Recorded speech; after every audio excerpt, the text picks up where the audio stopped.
Welcome to yet another episode of The Cynical Writer. Must authors have good handwriting? Well, obviously the answer is no.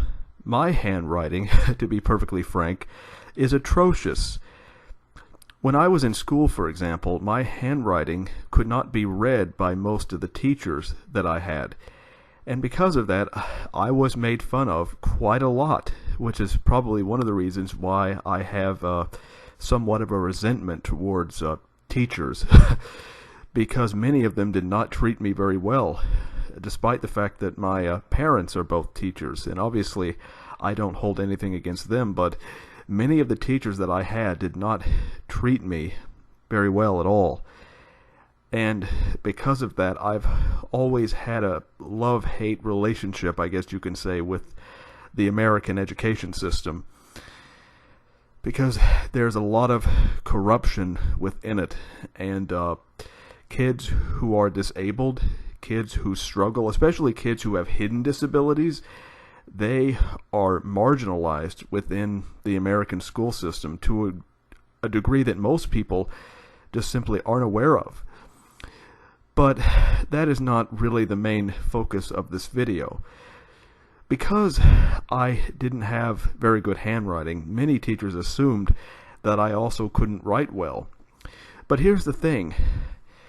Your ability to write neatly and your ability to articulate aren't related to one another. It's perfectly coherent for someone to have a very high vocabulary, let's say, but also have bad handwriting, because those are two different skills.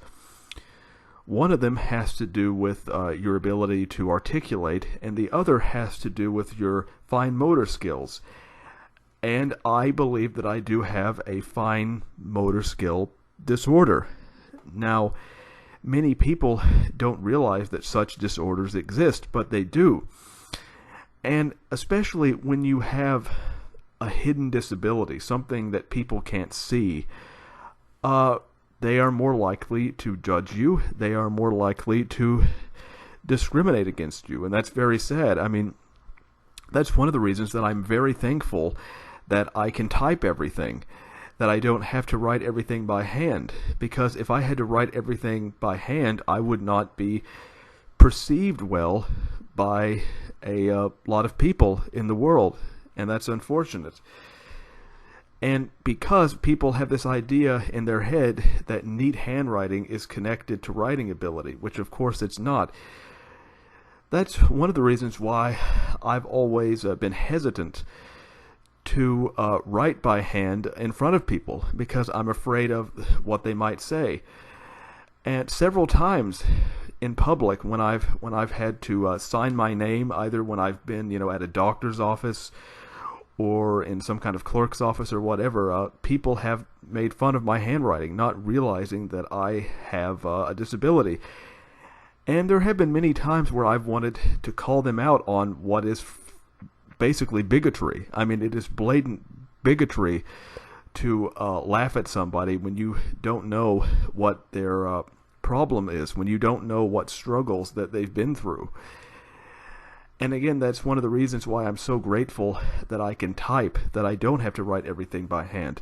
Now, I'm also pretty certain that if I absolutely had to write everything by hand, I'm pretty sure that if I practiced over time, that I could probably improve my handwriting. But fortunately, that's not something that I have to do within the modern world. And I've also, frankly, been fearful if I ever have to go to a book signing. Let's say that I'm an author and someone invites me to do a book signing or whatever, and I have to sign my name. What will people say who show up to the book signing? Will they laugh at me because they think, oh, well, you're a writer and yet you don't have very good handwriting? Isn't that ironic? I mean, that would not be a very pleasant experience for me. And I just hate the fact that some people make fun of my signature when they really have no idea what my struggles are. That's one of the reasons why many people think that Shakespeare, for example, didn't write Shakespeare, because many people assume that because Shakespeare didn't have a very neat signature, that he must not have written all of those plays. But that's a false equivalency. Just because someone doesn't have very good handwriting, that says nothing about their writing ability. And I just think people need to be aware of that. Well, I hope you enjoyed my speech for today. You can check out my work in the description section. And until next time, goodbye.